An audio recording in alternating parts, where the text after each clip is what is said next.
எதுக்காக கர்த்தர் நமக்கு ஒரு பள்ளிக்கூடத்தில், ஒரு கல்லூரியில், ஒரு பல்கலைக்கழகத்தில் நமக்கெல்லாம் இடம் கொடுத்து நம்மளை ஏன் அனுப்புகிறாருன்னு கேட்டால், நீ நல்லா படிக்கணும்னு அனுப்புகிறார்.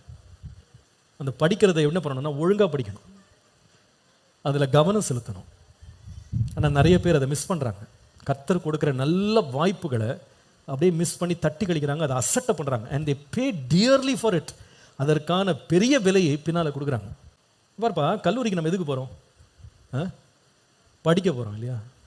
ஆனால் நீங்கள் இன்றைக்கி பாருங்களேன், அந்த ஃபஸ்ட்டு 1 வீக் தான் கல்லூரிக்கு போகிறவங்க நிறைய பேர் ஒழுங்காக படிக்க மாதிரி போகிறாங்க. ஒரு வாரத்துக்கு அப்புறம் அவன் சேட்டைகளை பார்த்தீங்கன்னா, இந்த பஸ்ஸில் எப்படி குரங்கு மாதிரி தொங்கிட்டு வர்றது. கல்லூரிக்கு படிக்க போகிறானா, இவன் என்ன ஜிம்னாஸ்டிக்ஸுக்கு போகிறான்னா தெரில. கல்லூரிக்கு போகிற முதல் வருஷம், முதல் வாரம் ஒழுங்காக பையில் படிக்க வேண்டிய புஸ்தகங்களை எடுத்துகிட்டு போகிறான். அடுத்த வாரம், அடுத்த மாதம் பார்த்தீங்கன்னா ப்ரொஃபஸர் மாதிரி டைரி அப்படியே டைட்டாக தூக்கிட்டு போகிறான். எதுக்கு போகிறாங்க? படிக்க போகிறானா? நீங்கள் நிறைய பேர் படிக்கணும் தான் வீட்டை விட்டு கிளம்புறாங்க, ஆனால் படிக்கிறது இல்லை. நிறைய பேர் ஊர் சுற்றி தான் வராங்க. பீச்சு, பார்க்கு, வண்டலூர் ஜூ, யார் ஃபேஸை கட்டிட்டு கிளாஸை பங்க் பண்ணிட்டு ஊர் சுற்றுறது, படிப்பில் கவனம் செலுத்துறது இல்லை. பங்க் பண்ணுறதுல ஒரு பெரிய பெருமை நிறைய பேருக்கு உண்டு. படிக்க போகிறது கிடையாது. படிக்க அனுப்புனா படிப்பை முடிக்கிறது இல்லை. அதில் பார்த்தீங்கன்னா ஒரே அரியராகவே இருக்கும். ஆனால் ஊர் சுற்றுறதுல மட்டும்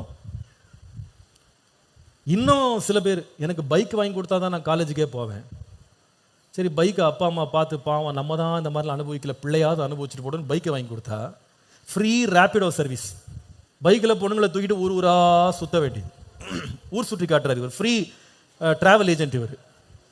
எங்கெங்கே என்னென்ன கடை இருக்குது, இந்த ஊரில் என்ன மால் இருக்குது, படிக்க போடான்னா மாலில் சுற்றிக்கிட்டு இருக்கான். நம்ம சர்ச்சில் முக்காடு போட்டு உட்காருன்னு சொன்னால் பைபிளில் இருக்கிறதா, எங்கே இருக்கிறது வசனம்லாம் விளக்கம் கேட்குறான். அது எது பைக்கில் சுற்றுறதுங்களை பார்த்துருக்கீங்களா? எங்க முக்காடு நம்ம இப்படி போடுறதுக்கு முக்காடு, அரை முக்காடு, கால் முக்காடு, இதை போடுறதுக்கே 10 வசனம் தேடுறான். அதுங்க கரெக்டாக கண்ணை மட்டும் விட்டுட்டு என்ன அழகாக டைப் பண்ணுறாங்க. எந்த வசனம் பார்த்து போட்டாங்க? இது நம்ம பிள்ளைங்களும் சேர்த்தான் சொல்கிறேன். வசனமே தேவையில்லை அதுக்கெல்லாம். கரெக்டாக முக்காடு, பக்கா முழுக்காடு போட்டு கண்ணை மட்டும் காட்டிட்டு. எதுக்கு போனப்பா? படிக்க போனேன். படித்து முடிச்சியா? இல்லை. படிப்பு ரொம்ப கஷ்டம். ஊர் சுற்றுறது எப்படி இருக்கு? ரொம்ப ஜாலியாக. கண்ணீரோடு நீ விதைக்கலைன்னா கம்பீரத்தோட, ரொம்ப தாழ்மையாக சொல்கிறேன்ப்பா, வாலிப பிள்ளைங்களுக்கு அன்பாக சொல்கிறேன்.